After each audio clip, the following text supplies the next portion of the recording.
Bonjour daholo tsika rehetra. Ialana tompo sy ny fahasoavana eny eo amintsika. Sorana ny tompo iray tafahoantsika tamin'ny teny ity mbola anatin'ny seza fiandrianana ihany zany lesintsika amin'ity anio ity. Alohan'ny zavatra rehetra nefa dia manasa antsika araka hivavaka. Vavakantsika iray. Jehovah'Andriamanitra raha io, miantso ny anaranao izay amin'izao maraina izao. Miteza ray ny vavaka ianao any an-danitrany. Misaotra ray amin'ny tombonandro izay mbola omenao anay, amin'ny fahavelomana izay mbola omenao anay. Misaotra ihany koa satria mbola fahasoavana avy aminao ny ahafahanay mihaino izao fampianarana ny teninao izao dia ny boky ny Apokalipsy. Eny fanambaran'i Jesosy Kristy izay nomen'Andriamanitra azy mba asehony amin'ny Jaona mpanompo. Ireo zavatra tsy maintsy tonga faingana. Eny Andriamanitra raha io. Izany fahamarinana izany dia nomenao ampafantaranao anay. Satria ho avy tokoa ity farany ity. Raha tsy voahomana izahay, ahoana ny hatrehanay izany. Raha hito amin'izao tontolo izao dia tsisy antenaina Andriamanitra. Satria ho lo ihany izao rehetra izao. Ny apôstôly Paoly manambara manao hoe ataoko taimboraka ny zavatra rehetra, hatratrarako ny ohatra ny fahafenoan'i Kristy. Tsy haino ny zavatra any ambony fa tsy ny eto tany. Eny Andriamanitra aoka ihany koa izay mba ho anatin'izany ho tahaka izany ny fomba fisainanay. Fa tsy ho voasarika amin'ny filanana ny faniriana eto amin'ity tany ity. Voninahitra ny eo anao Andriamanitra dia eo anao ny haja ao anao. Ninona mety fahotanay, ninona tsy fahamarinanay. Dia fonanay aminao Andriamanitra raika angatany famindram-po sy famelan-keloka ary fanadiovana sy fanasana ny amin'ny rahan'ny zanak'ondry. Diovy amin'ny rahanao izay Jesosy eo ho afa-pahotana, sasao amin'ny rahanao izay ho afa-keloka. Ao karay ny fanainao na masinay sy tantanay ho amin'ny marina rehetra. Ary ankehitriny indray hianatra ny teninao izahay dia aoka ny fanainao. Nirotsaka aminay amin'ny fahafenoana, ka izy no hampianatra anay ny teninao. Ataovy ambavako ny teninao ray ireo atao an-tsaiko. Aoka ray ianao ny teny, fangina kosa. Aoka ny fanainao ny hiasa amin'ny fahafenoana eto, ka hiasa aminay tsirairay avy. Dia aoka ray ianao ny sandratra mandrakariva fa hery ity mpanomponao. Rakofindrahanao ny tsirairay avy izay men'ny fampianarana, ary ovy amin'ny loza sy amin'ny ratsy rehetra Jesosy. Rakofy amin'ny rahanao Jesosy, sy masana ty fampianarana ity tsy hanasitana fahefanana dia kely aza. Rakofy amin'ny rahanao ihany koa Kristy ny fifandraisanay, tsy hanasitana fahefanana dia kely aza. Rakofy amin'ny rahanao ny tokantranonay Jesosy io, ary ovy amin'ny loza sy amin'ny ratsy rehetra. Dia raina mandrakizay ny anaranao raha io, ny anaran'i Jesosy, alleluia. Amen. Iroso aritsika. Inona moa zany ny lesitsika farany dia mikasika ilay resaka ilay hoe satroboninahitra izay teo amin'ny lohan'ireo olona 720. Inona ny hevitra ilay hoe satroboninahitra izany. Fa ireo zany dia maninona ireo? Maneho an'ireo olom-bovonjy zany na vita niazakazaka ka tonga eo anatrehan'Andriamanitra. Araka ilay teny manambara manao hoe izay maharesy dia avelako araka hipetraka amiko amin'ny seza fiandrianako, tahaka ny nandreseko sy nipetrahako amin'ny seza fiandrianana iray. Ireo zany ilay naharitra hatramin'ny fahafatesana, natonga hatramin'ny fahafatesana. Ireo ihany koa ilay naninona? Ireo ilay nankatoa ny tenin'Andriamanitra zany. Nankatoa ny tenin'Andriamanitra sy nikaroka ilay tena fahamarinana marina araka ny soratra masina izany. Ka ny fahazonana io satroboninahitra io izay moa resantsika farany, izy io tsy hoe omemena fotsiny anao amin'izao fa mila fahonoana tena zany izy io. Mila sakrifisy zany izy io. Ary resantsika teto misy karazana ady amin'izany sakrifisy zany, izay resantsika teto tamin'ny farany mikasika ilay hoe sao dia ianao mieritreritra hoe mahatoky tena ianao ka hoe satria za fa mivavaka atao amin'ity fiangonana ity, amin'ny fiangonana misy anao zany, za mivavaka amin'ity fiangonana ity, za isaky lahady ato, isaky ny sabotsy ato, za fa manao asa soa, za manao an'izao, dia ho azoko ny lanitra. Fa araka ny resahana foana hoe itsika tsy hamarinina amin'ny asa fa hamarinina amin'ny finoana. Ary ny resaka ny resantsika farany koa dia nandray toko sy andinitsika manao hoe tany amin'ny Ezekela, nanao hoe nananao ny marina ary ianao, izay mahatonga hoe adinao ny zavatra any aorianao izy ka mijereo ny zavatra eto amin'ny lohanao. Ka raha ohatra ianao mieritreritra hoe za efa navitan'zao navitan'zao navitan'zao za navita namangy ny mahantra nandeha tany namangy ny olona tany amin'ny hopitaly Jenarary a nanao asa soa betsaka ny zavatra efa vitako na mety milaza koa ianao za tena fa navita fahagagana mihitsy nataon'Andriamanitra mety marina dolo zany rehetra zany ary tsy laviny zany fa na ny apôstôly Paoly ara dia ny teny manao hoe asiako mafy ny tenako mba ho mangana fa ndraona dia efa nitorina tamin'ny hafa ary a sao dia zany ireny mbola ho lavina dia mba eritrereto amin'izany hoe ny apôstôly Paoly no miteny an'izany zavatra izany dia zany asiako mafy ny tenako zany isan'andro zany tena mandraingirangy izy satria mafy zany mafy angeny ianao ao amin'ny tompo ianao tiako tenenina hoe be dia be tsy na le fahonoana tena ataonao zany eo amin'ny tompo le izy tsy hoe zioga fa ady zay atrehanao iny satria satana dia maninona manisy écharde ozy izy amin'ny teny frantsay na manindrona anao zany izy tsy maintsy manindro ny kely anao eny foana dia marary anao iny zavatra manindro iny hoe jereo nareo zao ahoana nareo milaza nareo mivavaka zao ny toerana misy anareo jereny olona reny tsy mivavaka tafita efa tafy be reny ka reny olona nge tsy mitandrina ny didin'Andriamanitra nge reny olona reny fa tenin'ny apôstôly Paoly ihany koa no miteny manambara manao hoe satria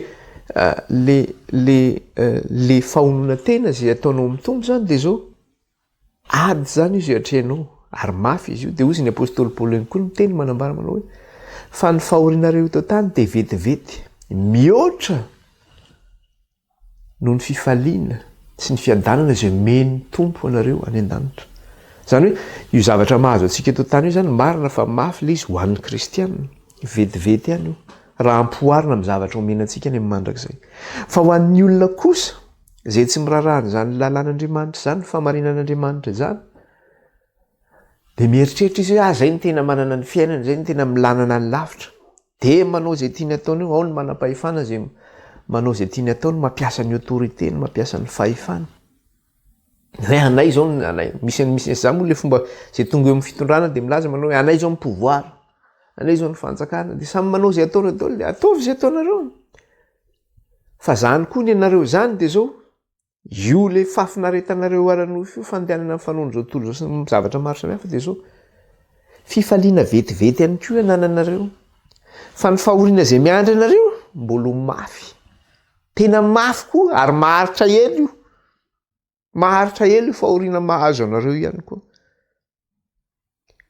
zany izy zay zany le izy dia misafidy ianao zany na ianao andray le fahoriana vetivety ho an'izay manaraka ny tenin'Andriamanitra dia fifaliana mandrakizay na ianao fifaliana eto an-tany me fifaliana vetivety ihany koa fa fahoriana maharitra ela koa no mahazo anao avy eo alohan'ny fitsarana farany zay mahazo anao dia safidy zany zay zavatra zay ihany koa fa ozy izy Josoa mpanompon'i Jehova nanambara manao hoe fa raha zasy ny akohona kosa dia hanompon'i Jehova izay dia za aloha mba fa nisafidy an'izay dia manasa antsika ihany koa mba hisafidy an'izay dia isaorana ny tompo izay meny tompo antsika isan'andro ahoana izy ny tompo Andriamanitra ka tsy ao ny fanjakako sy ny fahamarinako dia hanampy anareo ny zavatra rehetra zay zany resahantsika tamin'ny lesona farany iny zany namitina kely ny zavatra hitantsika zany ka eo mantsy le inona moa zavatra tiako tenena zany mikasika le resaka le hoe satry-boninahitra zany tsy mety lozany io zany ny zavatra katsahana ozy izy ny apôstôly ka mba hahafahanao zany manao mahazo ny satry-boninahitra io dia inona zany no tokony ataonao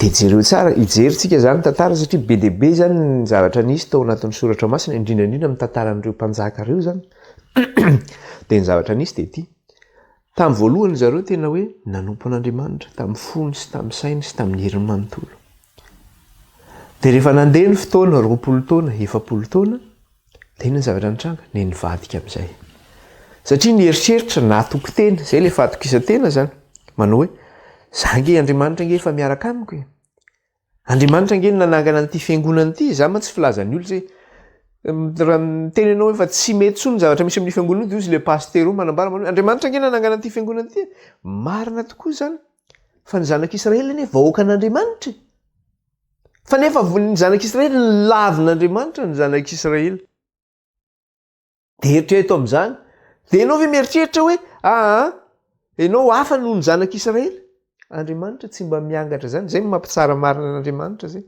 rehefa manao ny marina ianao de miaraka aminao Andriamanitra rehefa tsy manao ny marina ianao de tonga aminao ny fanozonana tonga zay rehefa manao ny marina de tahin'Andriamanitra ianao manao ny tsy marina ianao nefa ianao nanao fanekena tamin'Andriamanitra de tonga aminao ny fanozonana satria ao anatin'ny fanekena zay ataon'Andriamanitra de misy fitahiana sy misy fanozonana ao anatin'izay fanekena ataonao amin'Andriamanitra zay de raha ndray ohatra sika ohatra zao tamin'ny resaka hoe mpanjaka Salomona no jerentsika io zany andraisika ohatra be deabe ny mpanjaka ato fa io ny andraisantsika ohatra de rehefa hitsofika eo amin'ny fitondram-panjakana Salomona alohan'ny nahafatesan'i Davida de inona ny zavatra nafatra faran'i Davida ny Salomona raisika kely eo amin'ny mpanjaka voalohany toko faharoa mpanjaka voalohany toko faharoa raisika kely zay mpanjaka voalohany toko faharoa andininy voalohany hatramin'ny fahaefatra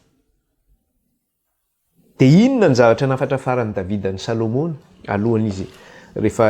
alohan'izy hitondra fanjakana zany alohan'ny nahafatesan'i Davida zany de zao mivaky ny teny minaran'i Jesosy ary rehefa tongotra ny andro hahafatesan'i Davida dia nandidy an'i Salomona zanany lahy izy hoe izao efa andeha amin'ny lalaka lehan'ny tany rehetra koa mahireza ianao ary miseho lehilahy de ahoana izy ary tandremo izay asain'i Jehovah Andriamanitra ho tandremana andehananao amin'ny lalany hitandremanao ny lalàny sy ny didiny sy ny fitsipiny ary ny teny vavolombelony araka ny voasoratra ao amin'ny lalàn'i Mosesy mba ataonao lavirary avokoa izay rehetra ataonao sy izay rehetra alehanao raha ianao zany amin'ny fiainanao de zao na amin'ny resaka araka asa io satria mantsy zay izy hoe entreprise zay ny ilazana anazy niny na entreprise ho ataonao zany na mirasaka zay ametrahan'Andriamanitra aminao na asa io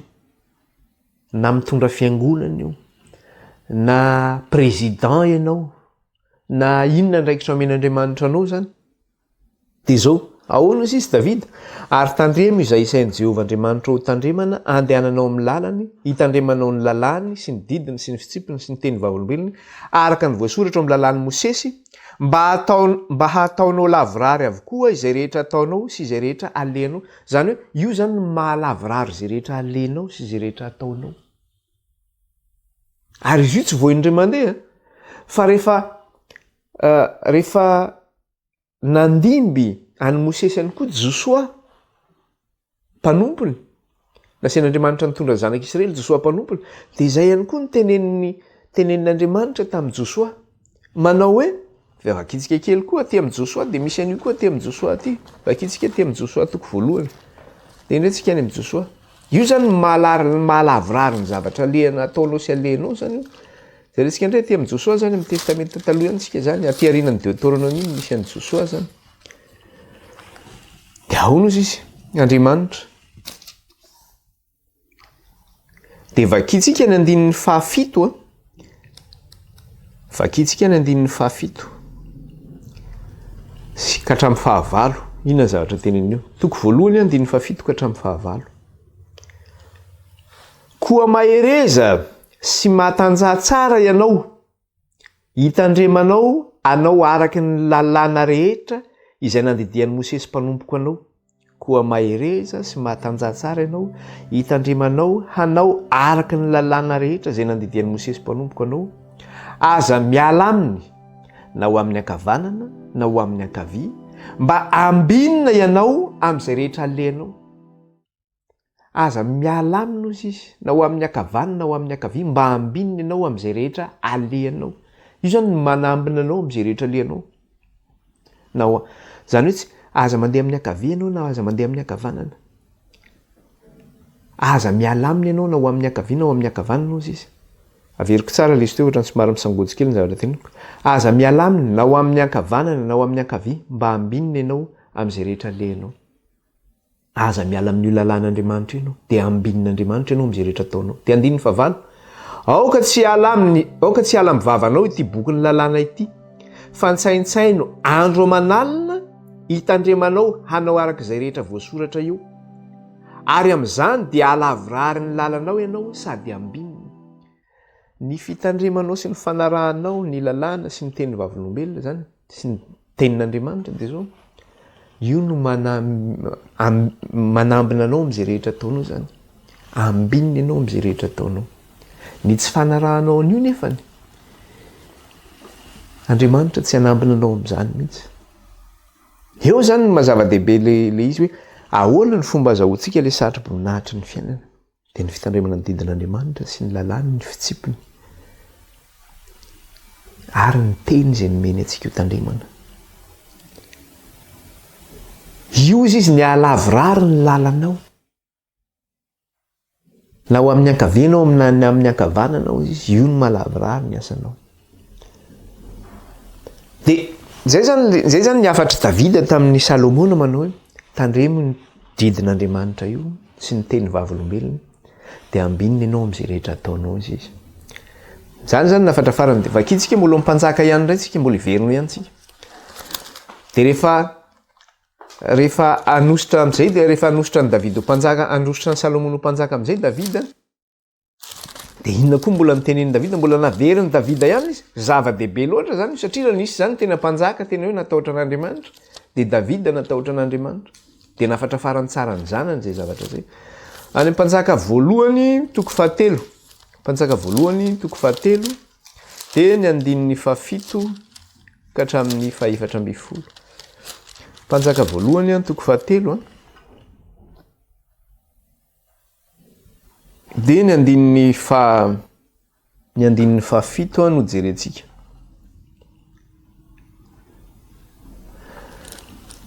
Dia ny zavatra eto zany hoe efa maty zany Davida teto.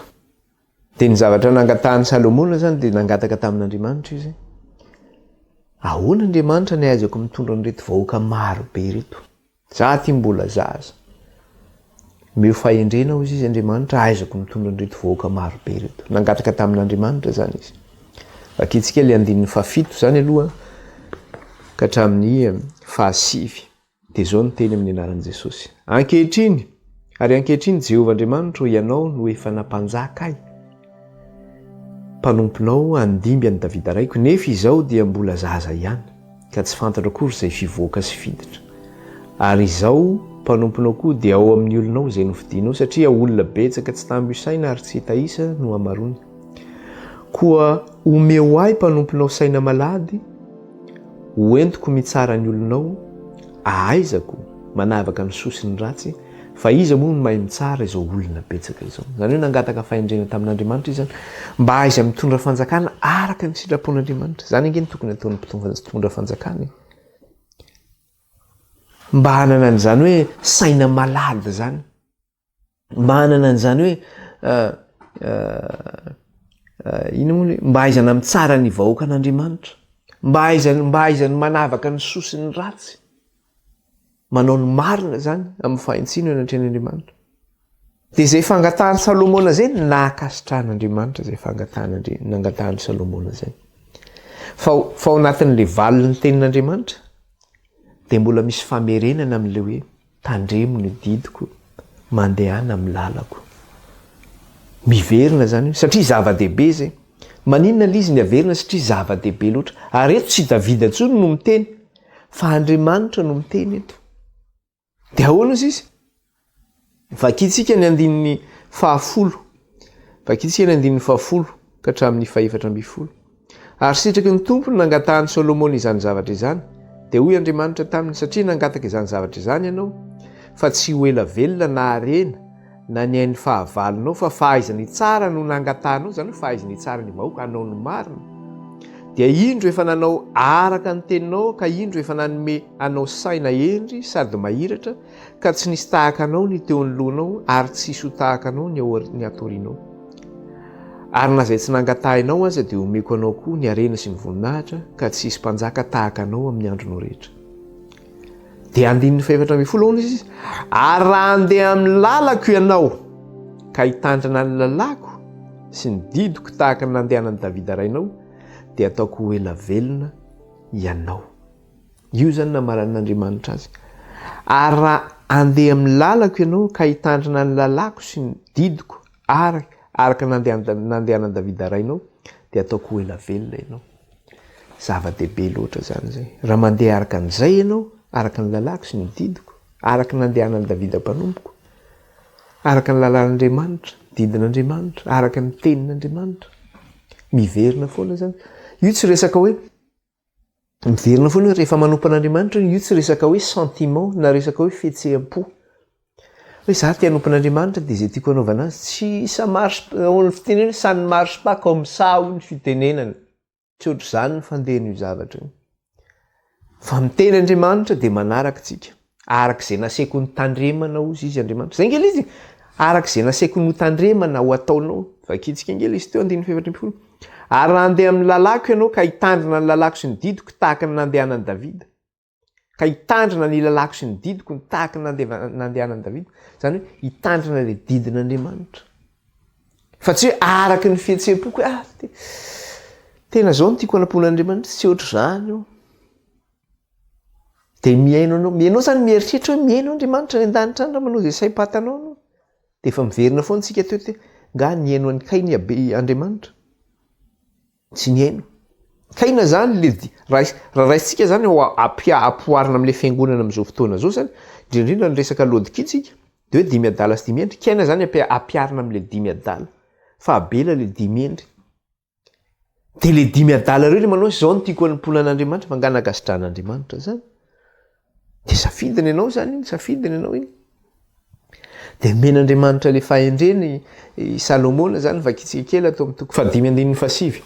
Mpanjaka voalohany toko 5:7 dia ahoana izy ato? Ary Andriamanitra nanomean'i Salomona fahendrena sy fahiran-tantsaina be indrindra ary fahalalana betsaka tahaka ny fasika amoron-dranomasina. Ary ny fahendren'i Salomona nihoatra noho ny fahendren'ny zanaky ny Atsinanana rehetra sy ny fahendren'ny Egiptianina rehetra. Fa endry noho ny olona rehetra izy. Endry mihoatra noho ny Etana, Ezraita sy Emana sy Kalkola sy Darda zanaky Maola aza izy. Ary ny lazany efa niely tamin'ny firenena rehetra manodidina. Ary Andriamanitra izy nanomean'i Salomona fahendrena sy fahiran-tantsaina be indrindra ary fahalalana betsaka tahaka ny fasika amoron-dranomasina. Zany fahendrena nomen'Andriamanitra ny Salomona. Raha mandeha araka ny lalako ianao dia inona zavatra nitranga? I Salomona no nasain'Andriamanitra nanamboatra ny tempolony. Zany hoe talohan'ny Salomona zany ny zanak'Israely dia nivavaka tamin'ny tabernakely foana no nivavaka. Le efitra lamba zany. Fa rehefa tonga teo amin'ny fanjakany Salomona dia Salomona nasain'Andriamanitra nanao ny tempolo, zany hoe tempolo vato zany ho an'Andriamanitra.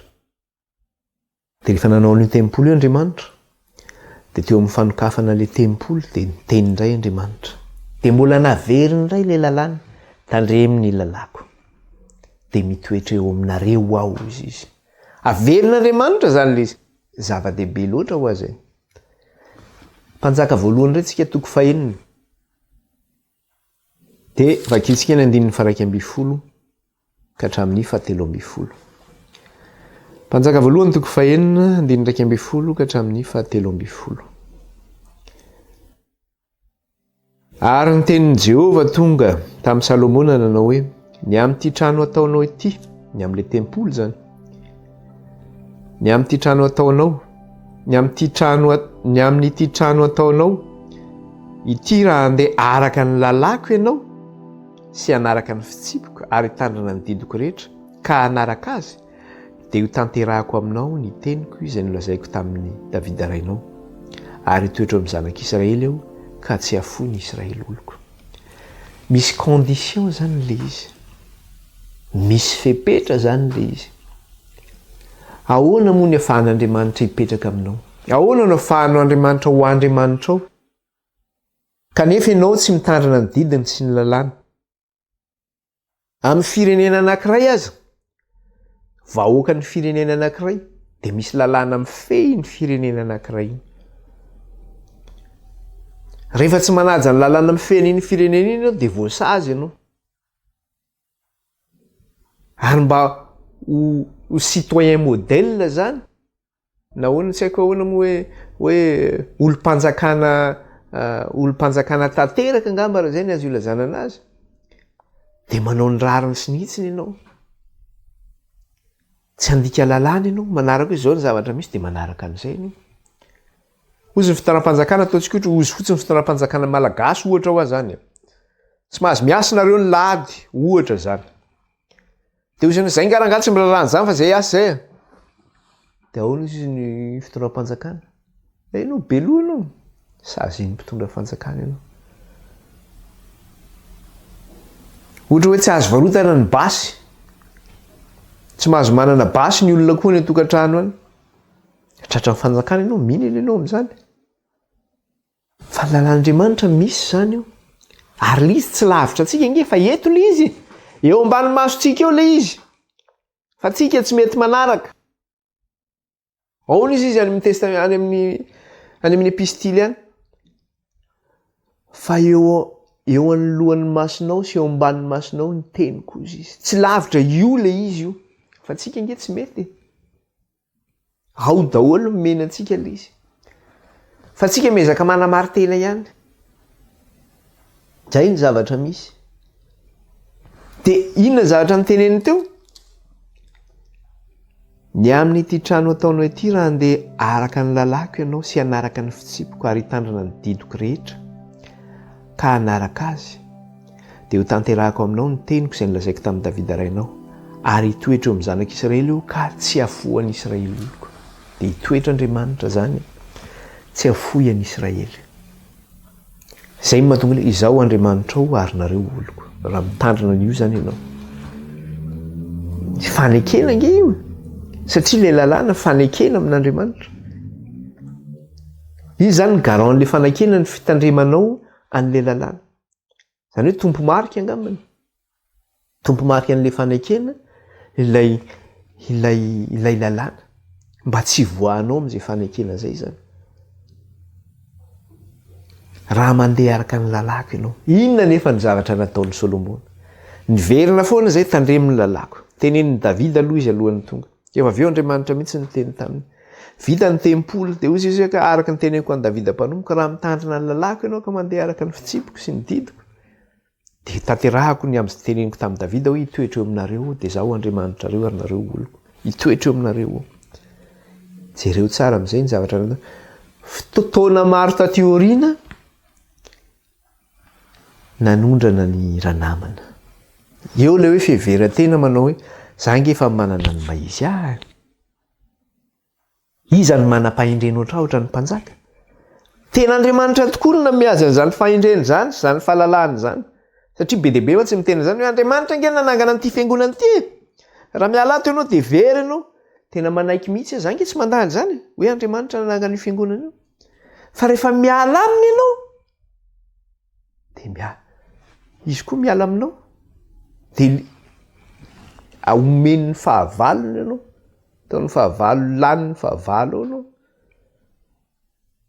zay zany mahazo le olona zany ka okotsika tsy hevitena zany hoe za nge efa pastera ty za nge efa zao za nge efa zao dia misy olona koa le sasany hoe za nge efa navita ny fahadianana be taloha sa fa navita nanao asa fitoriana fa adinoa izay zavatra ny aoriana zay fa jereo le zavatra eo alohanao hoe mbola anatin'le azakazaka ve ianao sa fa nivelan'le azakazaka mbola eo ny lohanao ve le tandrona ny tsatrarinao sa efa tsy eo alohanao tsony fa efa zavatra hafa le ny sasany le tanjona tsy le fanjakany lanitra ntsony any an-danitra fa le fanjakany ara-tany indray ny lasa tanjona zany hoe very zany le bun'ny tratrarina le tanjona ty kendrena iny zany fa lasa nivarina amin'ny zavatra aho tandrema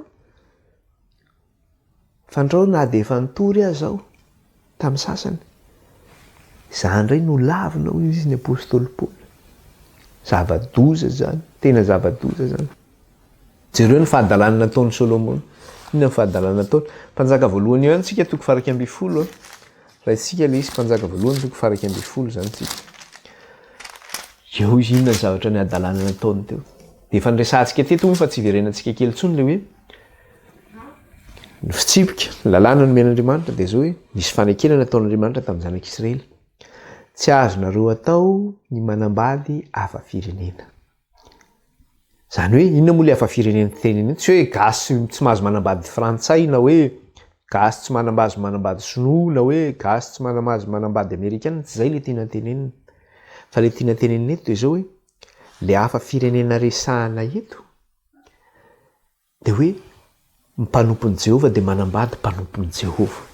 Satria Andriamanitra iray ihany no ivavahana, lalàna iray ihany no arahana. Fa ny fanambadianao izy hafa firenena dia zao fandrika ao anao zany.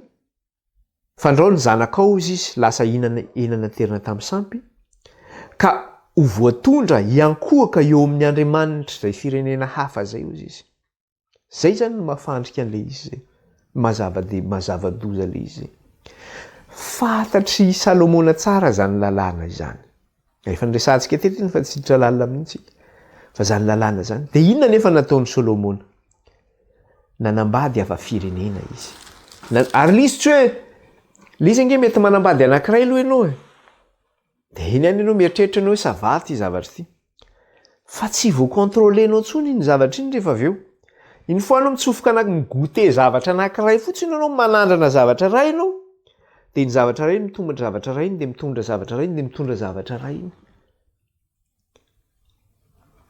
Voalohany aloha dia nanambady vehivavy Egyptianina izy. Zanaky ny mpanjaka, zanaky Farao Egyptianina. Dia tsy vita an'izay amin'izay fa nitombo le izy avy eo. Toko 2:1 voalohany iny ny zavatra teneniny ato aloha. Dia zao ny teneniny ato, toko 2:1 voalohany. Fa Salomona mpanjaka tia vehivavy maro hafa firenena. Fa Salomona mpanjaka tia vehivavy maro hafa firenena, fa tsy ilay zanakavavin'ny Farao ihany. Dia vehivavy Moabita, sy Amonita, sy Edomita, sy Sidoniana ary Etita. Dia vehivavy avy amin'ny firenena izay nolazain'i Jehova tamin'ny zanak'Israely hoe tsy hanambady azy ianareo ary izy tsy hanambady ianareo, fa ampivily ny fonareo anaraka ny Andriamaniny tokoa izy, kanjo tamin'ireo no nireketan'ny fitiavan'ny Salomona. Lalàn'Andriamanitra zany. Ireo no nireketan'ny fitiavan'ny Salomona hozy izy. Dia firy ny vadin'i Salomona? 7. Ary dia nanana vady andriambavy 700. 700 ny vadiny. Sy vady tsindrano 300 izy. Ka nampiviliny fony ireo vadiny ireo. Arivo ny vadiny zany. 700 ny vita araka ny lalàna zany, hoe vady ara-dalàna. 300 kosa zany ny vady tsindrano, concubine ho ny fitenenana zany.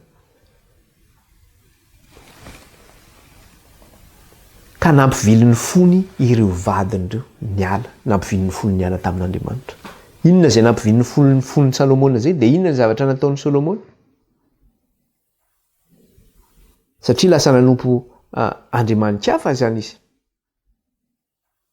Dia 4. Fa fony efa antitra Salomona dia naviliny vadiny ny fony anaraka Andriamanitra hafa. Ka ny fony tsy mba nahitsy tamin'i Jehova Andriamanina tahaka ny fony Davida rainy. Tena nivily no ireo vadiny ireo. Zay nge mahazava-dehibe le hoe manambady hafa firenena. Firifiry ny manao an'izany. Anaraka Andriamanitra hafa ka ny fony tsy nahitsy tamin'i Jehova tahaka ny an'i Davida. Dia lasa inona ny zavatra nataony amin'ny 5 dia vakitsika le 5. Fa Salomona nanaraka ny Astarta, mpanjaka andriamanibavin'ny Jentilisa zany. Fa Salomona nanaraka ny Astarta, andriamanibavin'ny Sidoniana, sy Milkoma, fahavetavetan'ny Amonita. Ary Salomona nanao izay zavatra ratsy eo mason'i Jehova ka tsy mba tanteraka tamin'ny fanarahana azy tahaka an'i Davida. Nanao izay ratsy teo mason'i Jehova izy. Ary tamin'izany Salomona dia nanao fitoerana ho avy, fitoerana avo ho an'ny Kemosy, fahavetavetan'ny Moaba, teo amin'ny avoana tandrifin'i Jerosalema, ary ho an'ny Moloka fahavetavetan'ny taranaka Amona. Ary toy izany koa no nataony ho an'izay vadiny hafa firenena rehetra izay nandory didikazomanitra sy namono zavatra hafa fanatitra ho an'Andriamanitra. Zany hoe nanangana idolatria be deabe zany izy teo amin'ny Israely. Nanangana tempolo tsampy izy ho an'ireo andriamanitry ny Sidoniana, andriamanitry ny Amonita, andriamanitry ny Moabita. Nanangana ho an'ireo izy. Dia nanatitra fanatitra ho an'ireo andriamanitra reo izy. Namalifaly ny vadiny izy dia nanome fanatitra ho an'izay ihany koa. Loza ange zany raha olona. Inona re tia nataon'ilay rangahy ty? Dia inona ny zavatra hitantsika eto? Eo amin'ilay andininy fahasivy no voakitsika. Dia ahoana izy Jehova? Inona zavatra réaction n'Andriamanitra tamin'izay zavatra nataon'i Salomona? Andininy fahasivy. Ary Jehova tezitra tamin'i Salomona noho ny nivilian'ny fony niala tamin'i Jehova, Andriamanitry n'Israely, izay efa niseho tamin'ny indroa, sady efa nandidy azy ny amin'izany zavatra izany, tsy hanaraka andriamanitra hafa, nefa tsy nitandrina izany izay nandidian'i Jehova izy. Andriamanitra efa niseho tamin'ny indroa, ary efa namepetra azy tsy hanaraka andriamanitra hafa, nanompo andriamanitra hafa. Kanefa nanino? Tsy nihaino ny tenin'i Jehova izy, nefa tsy nitandrina izay nandidian'i Jehova izy, tsy nanaraka izay nandidian'i Jehova izy.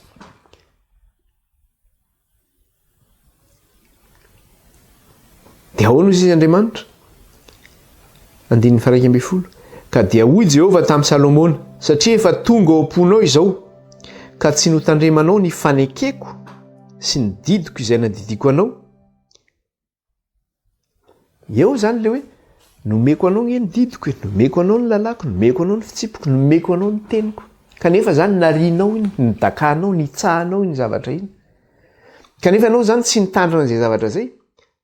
Dia ahoana izy? Satria efa tonga tao am-polo eo zao ka tsy notandremanao ny fanekeko sy ny didiko izay nandidiko anao. Dia endahiko ho afaka aminao tokoa ny fanjakana ka omeko ny mpanomponao. Eo zany le fanozonana io.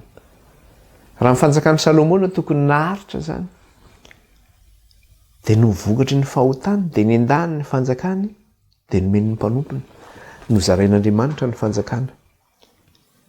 Raha foko 12 ny zanak'Israely, foko 2 sisa ny tavela tamin'Israely, ny foko 2 sisa ny tavela tamin'i Salomona, dia ny fokon'ny Benjamina sy ny fokon'ny Joda. Fa ny ambiny rehetra dia lasa n'ilay mpanompony Salomona. Nahazo foko 10 zany n'ilay mpanompony Salomona nanjakana. Teo ny fizaran'ny fanjakan'ny Israely, lasa nisy ny firenen'ny Joda, nisy ny firenen'ny Israely. Vokatry n'inona zay? Vokatry ny fahotany Salomona izay. Andriamanitra zany miala aminao rehefa miala aminy ianao. Andriamanitra tena miala aminao mihitsy rehefa miala aminao izy. Rehefa miala aminy ianao zany. Zay no mikasika an'iny dia miverina foana ilay izy. Raha mandeha araka ny lalako ianao, raha mandeha araka ny fitsipiko ianao, raha mandeha araka ny didiko ianao, dia miankina amintsika ihany zany zay zavatra zay, miankina amintsika ihany zany zay. Ka eto dia ny zavatra tena tsinontsika tsondrina dia ity, manao hoe zava-dehibe loatra zany hoe obéissance zany, na hoe fanarahana ny tenin'i Jehova. Tsy kitoto zany. Tsika tsy afaka anao hoe zao no tiako atao. Fa na tsika manompo, na tsika tsy manompo. Dia rehefa manompo dia arao izay araka ny tenin'i Jehova. Arao izay araka ny tenin'i Jehova zay. Dia zao no teneniny aty amin'ny Samuela voalohany toko 5:10. Samuela voalohany toko 5:10. Eo kaiky eo any eo alohan'ny mpanjaka no misy an'i Samuela. Samuela voalohany toko 5:10.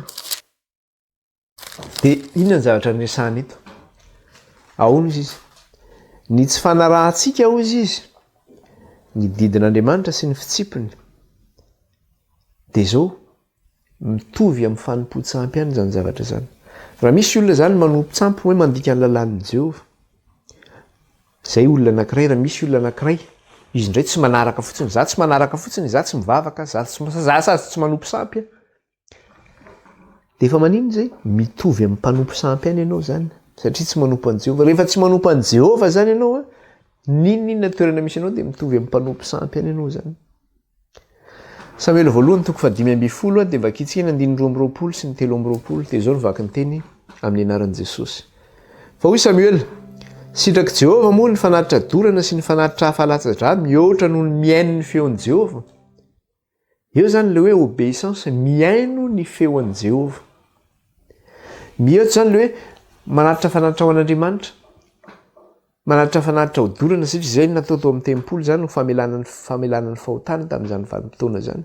Na manatitra fanatitra koa hoe vokatry ny fonao hoe ateriny ity hisaorako an'i Jehova ny amin'ny zavatra nataony tamiko. Manatitra fanatrim-pisaorana zany. Fa hozy Jehova hoe moa ve sitrako ny fanatitra latsa-dra sy ny fanatitra terina sy ny fanatitra hafa rehetra. Mihoatra noho ny fianona ny feon'i Jehova. Zany hoe ianao zany rehefa tsy manompo an'Andriamanitra na ny fivavahanao aza dia maninona fahavetavetany eo anatreny Andriamanitra. Tsisy lanjany aminy izay zavatra izay. Na andeha ho any am-piangonana ianao reo isan-kalahady. Hoe tonga ianao angandray tsodrano nefa tonga ny semaine dia manao ny fahadalàna sy fivavahanao dia zava-pony eo anatreny Jehova. Fa rehefa mivavaka amin'Andriamanitra ianao dia tsy ny lahady ihany ianao na ny sabotsy mivavaka fa isan'andro ianao mivavaka amin'Andriamanitra zany. Manompo an'Andriamanitra manaraka ny didiny, manaraka ny fitsipiny. Dia vakitsika ilay 2:20 averintsika izy teo. Fa hoy Samuel, sitraky Jehova moa ny fanatitra dorana sy ny fanatitra hafa latsa-dra mihoatra noho ny miaino ny feon'i Jehova. Ny anaraka no tsara noho ny fanatitra. Zany hoe ilay manaraka ny feon'i Jehova zany. Ny anaraka no tsara noho ny fanatitra. Ary ny miaino no tsara noho ny saboran'ondry lahy. Fa ny miodina, zany hoe ny tsy manaraka ny feon'i Jehova, fa ny miodina dia toy ny eloka amin'ny fankatoavana. Fa ny miodina ozy izy dia tahaka ny eloka amin'ny fankatoavana zany, tahaka ny manompo sampy zany. Tahaka ny manompo sampy zany. Dia toy izay ary ny ditra, zany hoe ny ditra ny fonao zany, ny fanamafisanao ny fonao dia toy ny manompo sampy sy terafima. Toy ny manompo sampy sy terafima ozy izy. Satria mandany tenin'i Jehova ianao dia ny laviny tsy ho mpanjaka kosa ozy izy. Anjarantsika zany izay zavatra izay. Anjarantsika izay zavatra izay.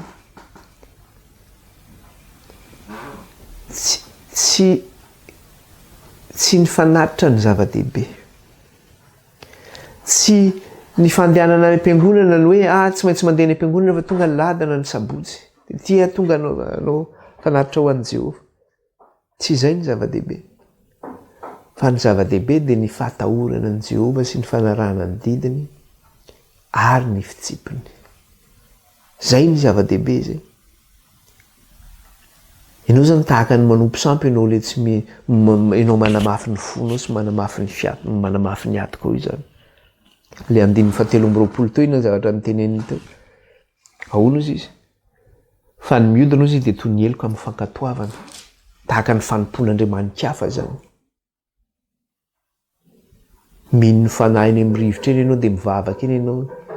Iny mivavaka amin'ny razana sy ny karazany ireo. Ohatra ny reny ihany zany ianao. Ny ditra ny fonao dia tahaka ny manompo sampy ianao. Tahaka ny manao tsangam-bato sampy ianao. Mitovy amin'izay ihany zay.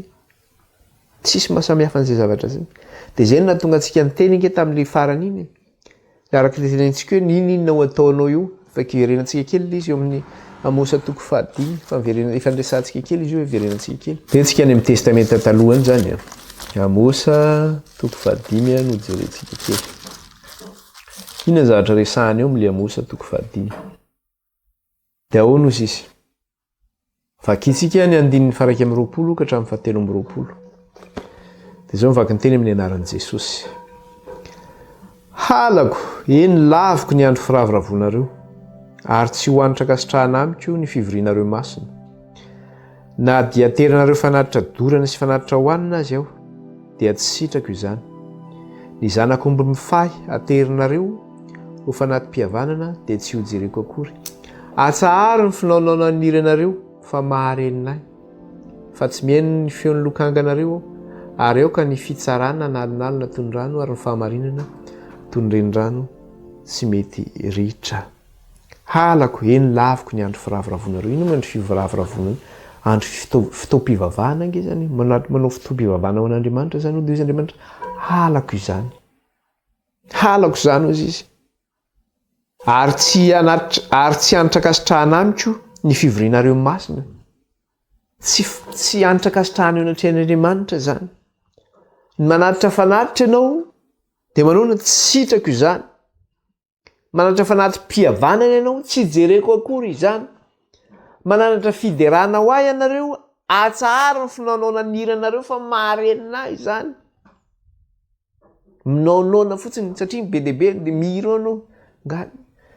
Tsy zay nge natao hoe mivavaka amin'Andriamanitra. Mivavaka amin'Andriamanitra de zao mifonao manontolo. Ahoana ozy izy ny tenin'Andriamanitra manambara manao hoe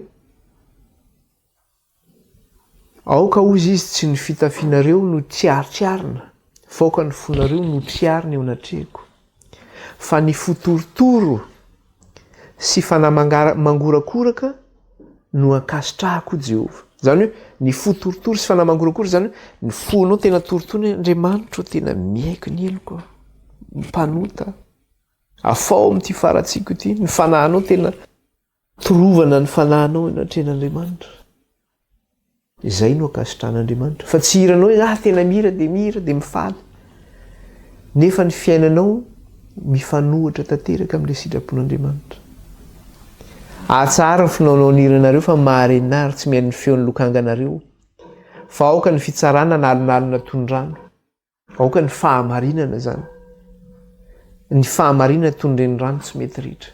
Anao fitsarana marina mandeha araka ny rariny sy nitsiny eo anatrehan'Andriamanitra ary ny fahamarinana tondren'ny rano tsy mety ritra. Zany ny zavatra angatan'Andriamanitra.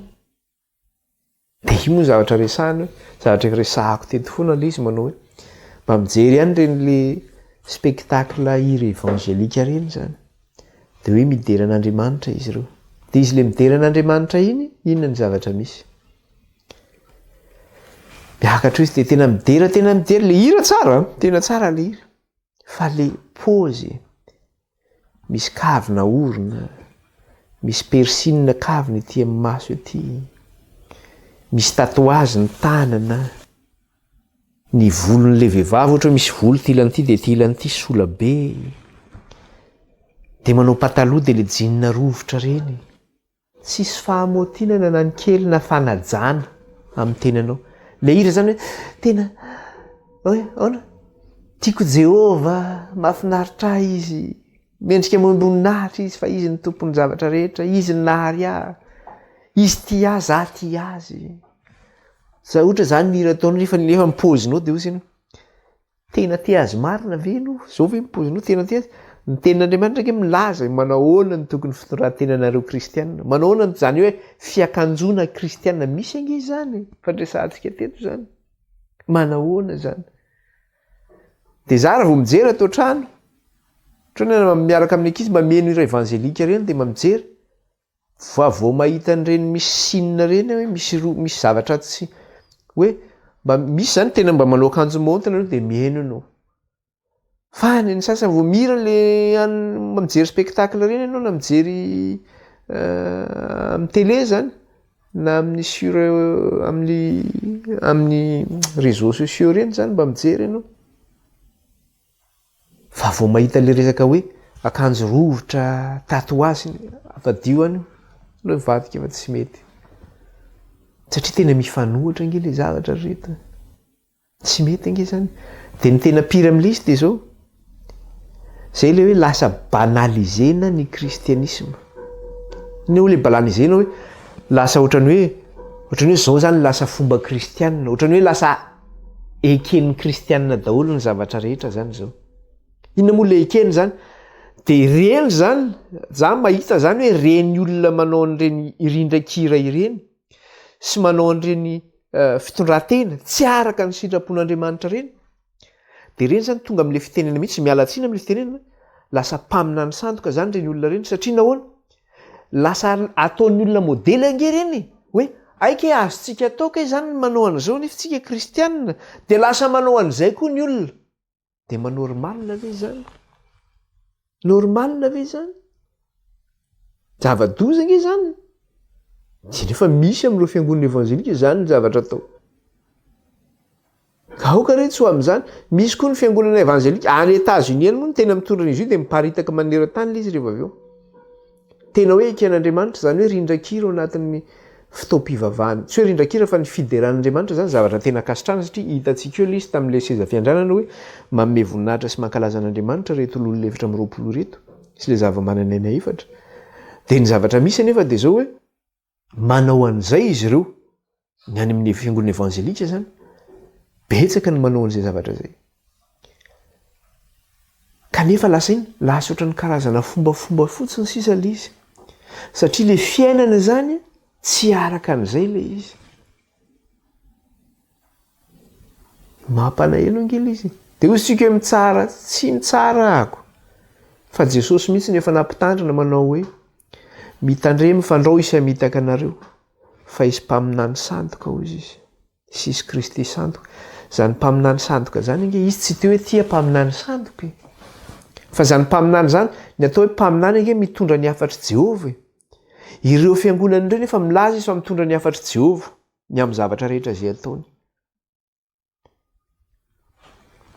dia zay le hoe mamitaka angizany izy mitondra famitahana ho an'ny vahoaka an'Andriamanitra izy ka raha tsy mitandrina zany ianao dia inona nefa no arofanina mitandrina antsika dia arak'ile nyresantsika teo foana manao hoe ny fianona ny tenin'i Jehova tandremo ny teniko tandremo ny didiko tandremo ny fitsipiko tandremo ny lalako fanarahanao an'izay dia arofanina ho anao zay tsy tratra n'izay zavatra zay ianao fiarovanao anao zay zavatra zay zay mikasika an'iny zany zay mikasika an'iny izy ary no ahazo an'ity izy no mahazo an'ity sarotro-boninahitra ity zany ny azo an'ity sarotro-boninahitra ity jerentsika any amin'ny Jakoba 1:12 izy no mena n'ity sarotro-boninahitra ity izy mena n'io sarotro-boninahitra io dia zay mahavita le azakazaka zany no mena n'io sarotro-boninahitra io no mena n'io sarotro-boninahitra io dia ireo zay miaritra ny fahoriana zany no mena n'io sarotro-boninahitra io miatrika ny ady tenenin'ny apôstôly Paoly hoe asiako mafy ny tenako mba ho mangana reo zany no mena n'io sarotro-boninahitra io ary tsy moramora io satria zay mihitsy ny teneniny ato Jakoba 1 dia 12 no vakitsika inona ny zavatra iretanao zany Jakoba 1 dia ny 12 amin'ny anaran'i Jesosy zao mivaky ny teny amin'ny anaran'i Jesosy sambatra izay olona maharitra fakapanahy fa rehefa voazahatoetra izy dia andray ny sarotro-boninahitra fiainana izay nolazain'ny tompo omena izay ty azy eo zany le izy ahoana zany ny andraisanao sambatra ozy izy izay olona maharitra fakapanahy ny filana sy ny firena amin'izao tontolo izao ngereto ka tena misintona anao mihitsy io io no andresantsika hoe asiako mafy ny tenako mba ho mangana marary ange zany hoe asiako mafy ny tenako mba ho mangana zany nanaovan'ny olona vavanao hoe anao efa sekta zao ve anao mba mivavaka vavange ny ataon'ny olona anao sy latsa ny ataon'ny olona anao dia no le fivavahanao ihany koa dia manona satria manana fahonoana tena ianao dia be deaibe ny zavatra ataonao tsy ataony be deaibe ny zavatra tsy ataonao zay ataon'ny olona hafa zany aty amin'ny firenena zany dia tena mirehareha mihitsy izy indrinan'ina moa Facebook nareo io zany Facebook io zany dia manapotra zao jereo zay zao taty ananina nanao an'izao zay nanao an'izao zay ny zanakay zao lasa ny ananina zany izy nanao an'izao dia mamijery fotsiny he ary za ty mba ahoany fa tady dio faratany zany rehetra zany sy izy zavatra maro samihafa tsy azo tenenina be deaibe nge tsika malala amin'ny fiainantsika hoe zao ny zavatra amin'ny fiainako azotsika hoe ampitahana amin'izany zavatra zany tsy ary voalazako eto fa tsika mahalala le izy hoe zao ny zavatra eo amin'ny fiainako azoko ampitahana amin'izany zavatra zany dia izy sambatra zay olona maharitra fakapanahy maharitra inge le tonga fiteny hoe zay maharitra hatramin'ny farany no vonjena sambatra zay maharitra fakapanahy ozy izy fa rehefa voazahatoetra izy satria io nge nizahana toetranao zany mandalo io le hoe batisan'ny afo io lalovanao isan'andro hoentina hitsarananao hoentina minganana anao amin'ny fiainana isan'andro sambatra izay maritra fakapanahy fa rehefa voazahatoetra izy dia andray ny satroboninahitry ny fiainana. Ny anarantsika teto zany tamin'ilay hoe volamena voadio tamin'ny afo, ny anarantsika teto zany ndrendrena atao anaty fanandrendrena zany ianao anatin'ny afo ianao mba ho tena volamena le finoanao zany. De ahoana izy sambatra izay olona maritra ny fakapanahy fa rehefa voazahatoetra izy dia andray ny satroboninahitra fiainana izay nolazain'ny tompo homena izay ty azy. Rehefa maritra amin'io zany ianao amin'io ady atrehanao dia ho azonao zany io satroboninahitra io. Dia ahoana izy aty amin'ny Apokalipsy 7 fahitantsika ihany koa verenantsika kely. Apokalipsy 7 ny 10 sy ny 12. Vakitsika amin'ny anaran'i Jesosy. Satria efa nitandrina ny teniko ny amin'ny faharetana ianao. Miverina foana le hoe faharetana. Maritra zany. Sambatra izay maritra fakapanahy izy. Dia eto indray izy miteny satria efa nitandrina ny teniko tamin'ny faharetana ianao. Zany hoe mila miaritra zany. Tsy moramora ny fitandremana io. Amin'ny fiamenana mbavaka io, amin'ny fivavahana io, zay ny ahafahanao maritra amin'io. Mila miambina mbavaka, mila mianatra ny tenin'Andriamanitra isan'andro. Fa io tsy mitoetra io faharetana io. Dia hozy izy raha tsy miambina mbavaka izany no tsy mitoetra. Dia hozy izy satria efa nitandrina ny teniko ny amin'ny faharetana ianao, izao kosa hiaro anao ho voavonjy amin'ny andron'ny fakapanahy izay fa hiatra amin'izao tontolo izao. Dia miverina foana ilay izy. Satria ianao nitandrina ny teniko dia izao kosa hiaro anao amin'ny andron'ny fakapanahy izy izay azo izao tontolo izao. Ho fizahan-toetra izay monina ambonin'ny tany. Ho fizahan-toetra izay monina ambonin'ny tany. Dia raha maharesy amin'izay ianao dia ahoana sy 12. Ho afanganao tany mafy izay anananao mba tsy hisy haka ny satroboninahitra ao. Io zany le omena satroboninahitra io. Le maritra fakapanahy. Raha miambina ny tenin'Andriamanitra ianao, miaro izany ianao, dia Andriamanitra koa hiaro anao amin'ny andron'ny fakapanahy. Fa izay maritra amin'ny fakapanahy io dia manona io no omena satroboninahitra zany. Dia izay mahatonga le teny satria miverina le resaka hoe faharetana. Dia any Matthieu 4:20 any izy miteny 17. Dia ahoana izy? Izay maharitra hatramin'ny farany no vonjena hozy izy. Izay maharitra hatramin'ny farany. Tsy moramora zany. Zany hoe hatramin'ny farany zany dia ady foana. Ady hatramin'ny farany. Izay maharitra hatramin'ny farany no vonjena. Zany hoe miady amin'io no maharitra fakapanahy ianao. Mila n'io faharetana io ianao. Faharetana hatramin'ny fahafatesana. Faharetana ny amin'ny tenin'Andriamanitra araka ilay teny teo. Satria efa nitandrina ny teniko ianao ny amin'ny faharetana. Amin'ny amin'ny faharetana. Dia izaho kosa hiaro anao amin'ny andron'ny fakapanahy. Zany le fitandreman-tany ny tenin'Andriamanitra amin'ny faharetana ingeo. Inona nahazo an'i Salomona teo? Tamin'ny faharetana ve nitandreman'i Salomona ny tenin'Andriamanitra? Tonga ny fotoana taty aoriana dia zao. Noentin'ilay fakapanahy izy nanambady firenena vehivavy amin'ny firenena-kafa. Ino no nandavo azy?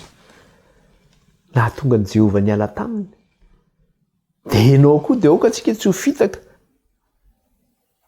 Ilaza anao hoe ty fiangonana ity nge ka vidian'i Jehovah ty. Zaho amin'ny teny hoe marina zany Salomona nge vidian'Andriamanitra. Fa nilaviny Salomona. Dia tahak'izay koa ianao tadidiova tsisy mahasamihafa an'izay mihitsy. Kaoka tsy hamita tena zany. Kaoka tsy hamita tena ny amin'izany. Izay no lesitsika amin'ny teny ity fa dia isorantsika ny tompo. Voninahitra ao an'Andriamanitra rery ihany.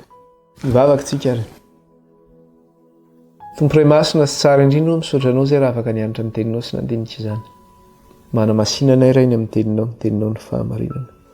Dia aoka ny fanahinao masina iray hiasa amin'ny vahoaka anao izay mandre ny teninao. Dia raina mandrakizay ny anaranao iray io. Amin'ny anaran'i Jesosy nandratana izao vavaka izao eto anatrehanao. Dia tahiza Tompo amin'izay rehetra ataonay amin'ny teny ity ho voninahitra ao. Tahiza raha miditra, tahiza raha mivoaka. Aoka tany any anjely ny tantaninao nay ireny ireo tafitona ny vato ny tongotray. Dia aoka raha hiaharitra ny amin'ny teninao izay. Ka hiaro anay ianao amin'ny fakapanahy rehetra. Dia raina mandrakizay ny anaranao iray. Ny anaran'i Jesosy, alleloia. Amen. Sorantsika ny tongony zavatra rehetra dia mifampitaona indray tsika amin'ny fotoana manaraka. Veloma daholo tsika rehetra.